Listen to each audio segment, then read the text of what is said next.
Hindi pa daw handa ang Pilipinas?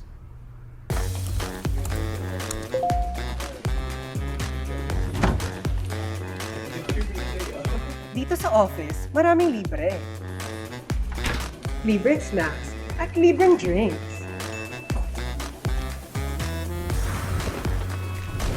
At minsan, may libre ring banat mula sa boss kong si Joel.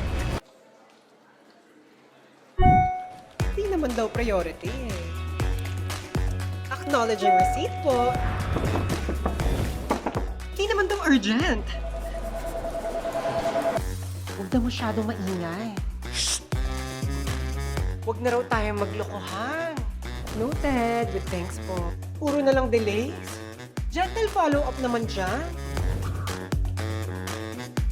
Puro na lang pangaharang. Ano na?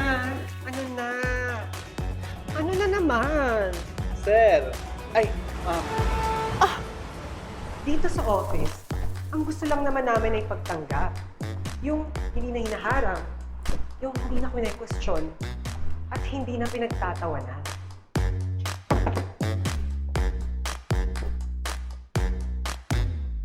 Kaya ba today? Laban na yan. Laban na yan. Laban na yan. Laban na yan. Laban na yan.